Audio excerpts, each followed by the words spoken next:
Welcome to this explainer. Today we're doing something a little bit different.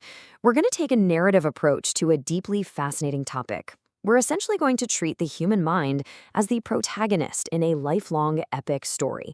It's a story about navigating the world, finding meaning, seeking purpose, and ultimately striving for holistic well-being. And throughout this journey, our protagonist encounters powerful allies, unexpected obstacles, and some really profound trials. So today we're exploring one of the absolute most powerful and complex forces in that narrative, spirituality and religion. Let's jump right into this with a really profound thought from Harold Kushner.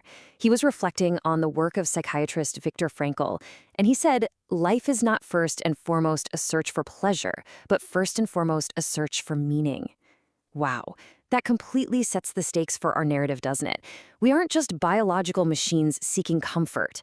We're driven by this incredibly deep need to understand exactly why we are here. And as we'll see from the data, how deeply our spiritual beliefs intertwine with our mental health can literally dictate the course of our entire lives. Part 1.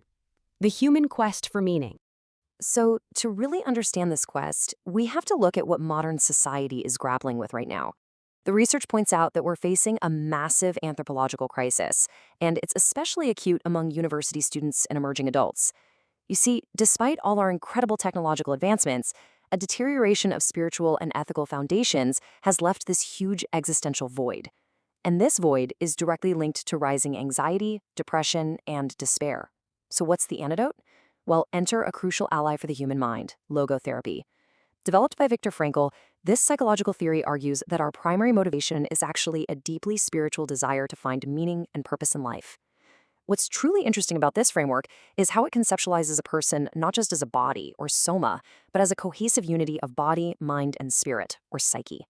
By addressing that spiritual dimension, individuals are empowered to make value-based decisions, orient themselves in the world, and build incredible resilience against that modern existential void. Part 2. When belief brings healing. The sources actually show us that the integration of faith and practice has measurable, tangible impacts. First off, religious meditation is clinically shown to reduce levels of cortisol.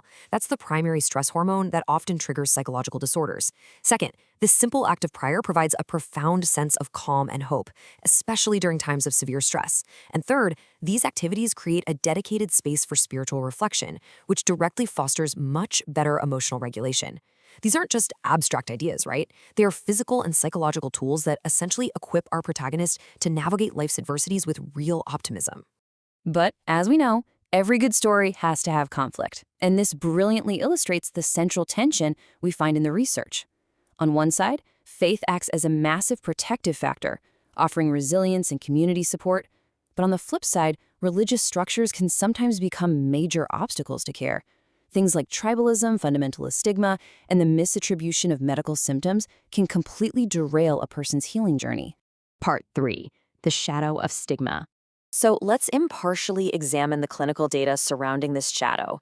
We want to look at how certain religious structures can inadvertently reinforce mental health stigma and actually block treatment. The research outlines several specific obstacles. You can think of these as the antagonistic forces in our narrative. First up is fundamentalist thinking, which often operates within a closed cognitive system and might completely reject mainstream psychiatry as secular or somehow antithetical to faith. Then there's tribalism. This is where tight-knit groups might scapegoat or sanction members who deviate from group norms because of a mental illness. We also see the misattribution of psychiatric symptoms. This looks like labeling psychosis as possession or depression as just a lack of faith. Additionally, relying exclusively on traditional healing can sometimes delay desperately needed medical care. And finally, negative past experiences with secular providers, who maybe dismissed a patient's faith entirely, can cause individuals to just reject therapy altogether.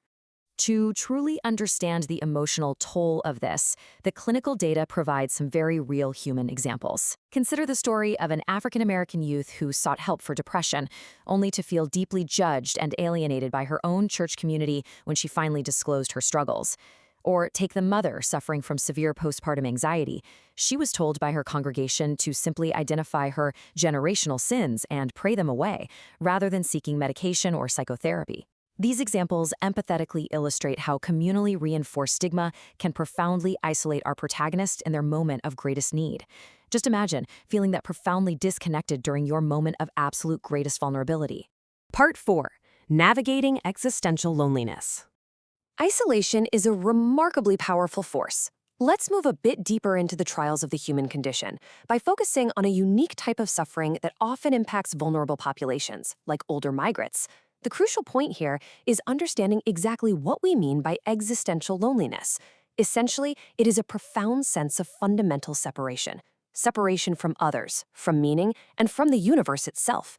It's often triggered by what philosophers call limit situations, events like severe illness, aging, or approaching death. And for older migrants, this suffering is intensely amplified. Migrating to a new country often means losing one's life world, culture, and social context. The resulting disconnection can threaten a person's very sense of identity and dignity. So how does one survive this? Well, the research points to a conceptual framework developed by Katie Erickson, which describes the drama of suffering as a three-act play. Let's see how this builds on our narrative. Act 1 is acknowledging the suffering and the profound loss of one's life world. Act 2 involves allowing time and space to actually endure that pain, recognizing that suffering is not just a problem to be solved, but a fundamentally human experience that has to be felt. And finally, Act 3 is finding the path toward a new unity and meaning. Through this narrative process, enduring pain can ultimately lead to a restoration of dignity and a reconciliation with one's own life story. We can actually see this three-act play beautifully realized in the lived experiences of older migrants navigating new life worlds. We hear the resilient voices of women like Aisha, Yasmin, and Layla. Layla describes the darkness and meaninglessness of her initial isolation, but she notes how finding a community that spoke her language brought the light back into her life. Yasmin and Aisha both speak to how their faith, reading the Quran, and the hope of being part of their children's futures provided immense comfort and a renewed sense of peace in their chests. Their stories really humanize these deep theoretical concepts, don't they? They show us how spiritual narrative and true connection can conquer existential loneliness. Part 5. Bridging Faith and Therapy. And this brings us to the resolution of our story. We've seen the incredible power of belief, and we've seen the serious obstacles of stigma. Now we explore the collaborative middle path that honors both the science of the mind and the vital needs of the spirit. The overarching takeaway from the medical literature is totally clear on this. Holistic healing requires treating the human being as a cohesive unity of body, mind, and spirit. The medical community is increasingly recognizing that treating just the biology while completely ignoring a patient's spiritual life world leaves their treatment fundamentally incomplete. You simply cannot separate the protagonist from their deepest held values if you want them to fully heal. To actually achieve this, the sources outline some specific, highly collaborative strategies for holistic care. Clinicians need to sensitively search for common ground with their patients. They need to actively collaborate with community gatekeepers and clergy, breaking down those walls of tribalism and mistrust we talked about earlier. Crucially, when addressing psychological distress, it absolutely must be done without attacking the individual's faith. By providing culturally competent, narrative-driven encounters, really listening to the patient's story like a book you just need to open and read, professionals can dismantle barriers on both sides and build a genuine partnership in healing.